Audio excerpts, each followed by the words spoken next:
Bueno, y continuamos platicando, charlando, pero muy amablemente aquí con el Monseñor Fabio Colindres, que hemos averiguado un poco de su vida y nos habíamos quedado en la etapa cuando fue monaguillo. Cuéntenos esa etapa de su vida. Bueno, el monaguillo o acólito es el niño que sirve al sacerdote para la misa. Mi máxima ilusión en esos años era llevar el copón con las hostias y el cáliz a la mesa del Padre e inmediatamente llevar el vino y el agua. En esta fotografía, por ejemplo, estoy siendo ordenado diácono. Ajá. Fue el año 86. Ese es mi obispo, Monseñor José Óscar Barahona, en ese momento, actualmente obispo emérito de la diócesis de San Vicente. ¿Qué significa entonces diácono? El sacerdocio tiene 3 grados. Ajá. El primer grado es el diaconado. Ah, ok. Entonces ahí estoy. ¿Pero ese es estando en el seminario o saliendo del seminario? Cuando terminé mis estudios de teología, okay, ahí ya había terminado mis estudios, no los de Europa aún, solamente los estudios teológicos, ya era sacerdote y fui ordenado sacerdote, diácono. En ese mismo momento fui ordenado diácono. Y esa es la fotografía entonces que estamos apreciando. ¿Quién es el sacerdote? ¿Es obispo? El obispo, el que está de rojo, es el Monseñor José Óscar Barahona, obispo actual de San Vicente en el año 86, ahora es obispo emérito. Él está, con ese gesto de imposición de manos, me está consagrando como diácono. Ya en ese momento soy sacerdote en el primer grado, en el diaconado. Ya, y de ahí, ¿qué paso a seguir después de el segundo paso será el sacerdocio, que ya es en segundo grado.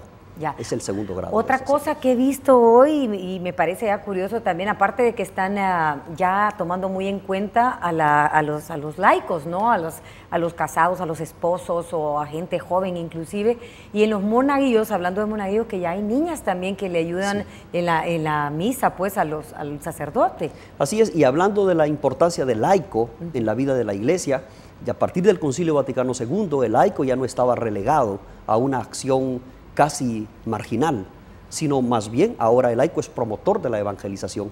Los obispos que acaban de reunirse en América del Sur, en Aparecida, en Brasil, nos recordaron que todo laico tiene que ser misionero, pero primero tiene que ser discípulo de Jesús, discípulos y misioneros. Pero cuando se refiere a misionero, no es que se tengan que ir a la India o al África, ¿verdad? Como se creía antes o se hacía antes. Hoy en día puede misionar uno en su propio país con su propia gente. A veces la más importante misión que uno puede hacer en la vida es bajo su techo, ¿verdad? Bajo su casa. En la casa, la caridad. A veces son los mismos miembros de la familia los que no conocen el amor de Dios y con el ejemplo hay que enseñárselos. Bueno, nos quedamos, vimos una fotografía, pues cuando es diácono, decía, luego sacerdote, diácono, sí. Y esa parte ya que se conoce también como capellán militar. Bueno, cuando regresé de mis estudios en Europa, el entonces obispo militar, Monseñor Ramos, me pidió que si yo podía comenzar a trabajar evangelizando a los militares. Fue el año... Un reto, Monseñor. Sí, fue un reto, fue en el año 89. Yo acepté porque mi obispo me dio el permiso y desde el año 89 comencé como capellán militar. Desde entonces nunca dejé de trabajar con los militares. Luego surgió la policía y también comenzamos a trabajar con ellos. Es decir, militares y policía. ¿Cuál es la diferencia entonces? Porque me imagino, le insisto, haber sido un reto, algo diferente. ¿Necesitaba algo especial para que le hayan dado ese puesto también? Tal vez tener un liderazgo, no sé. En realidad yo creo que se trata solo del deseo de Dios, de la providencia divina. Dios quería que yo comenzara ya a trabajar desde el año 89 en la evangelización de las familias militares, que son muy buenas, Aida. Tenemos familias en el ejército que son extraordinarias, gente de mucha fe. Hay de todo en todo, pero hay que conocer a las familias de devoción, de esperanza y de amor que tenemos ahí. Y desde el año 89 he trabajado con mucha entrega en esta área. Bueno, me imagino también que dice que trabajar... Tenemos una fotografía ahorita, antes de que sigamos con la siguiente pregunta. ¿Qué pasa ahí, padre? Bueno, este es el día 29 de marzo del año 2008, hace casi un año. El nuncio apostólico es el que está sentado y me está confiriendo, me está entregando el báculo, que es uno de los distintivos y signos del obispo.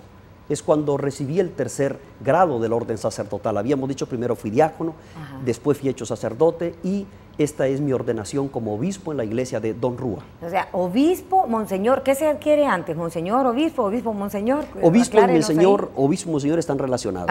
Es prácticamente la misma realidad. Ya. Cuando decimos obispo, monseñor, estamos hablando de esa misma realidad. Acláreme un poquito, por ejemplo, cuando dice Monseñor Delgado, por ejemplo, por un ejemplo, pero él no es obispo de tal lugar o algo, sí, siempre es así. Es bueno hacer la diferencia. Ajá. Yo creo que lo podríamos resumir diciendo que todo obispo es monseñor, pero no todos los monseñores son obispos.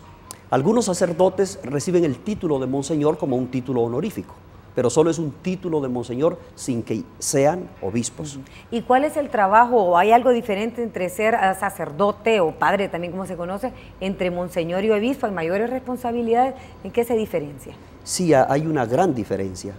El sacerdote es el que ha recibido el orden ministerial de ser precisamente un representante de Cristo en medio del mundo, en medio del pueblo. Es el que hace presente a Cristo a través de los sacramentos, especialmente la Eucaristía y el perdón de los pecados. También es el que anuncia ante todo la buena nueva de la salvación. Sin embargo, el obispo es sucesor de los apóstoles, es un grado superior, por eso es un tercer grado. El obispo es propio del obispo confirmar y también tiene a su cargo un grupo de sacerdotes que ya dependen de él y una diócesis. En mi caso es la diócesis del obispado castrense y policial. ¿Cómo ve actualmente aquí en nuestro país las vocaciones sacerdotales? Estoy muy contento, Aida, porque hay un aumento impresionante. Hay muchísimos jóvenes que quieren ser sacerdotes, religiosas y misioneros. Es un auge tremendo y cada vez crece más. Creo que tenemos que darle gracias a Dios también por esto. Y pedir mucho, ¿verdad? Porque haya cada día más. Seguir pidiendo para que haya muchos sacerdotes y santos sacerdotes. Rápidamente, Monseñor, ¿cuál ha sido su mayor satisfacción en este periodo sacerdotal? Haber sido ordenado sacerdote, haber sido elegido por Cristo para representarlo en medio de mis hermanos. Como dice la carta a los Hebreos, tomado de en medio de los hombres, para ser signo de Cristo en medio de ellos. Creo que la satisfacción más grande de mi vida ha sido saber que Cristo me pensó, me llamó y me eligió para ser su representante en la tierra. Bueno, de poquito en poquito estamos conociendo mucho de Monseñor y vamos a conocer más, y también vamos a hablar de esta Semana Mayor y esta Semana Santa en las otras secciones, así que continúe con nosotros, ya regresamos.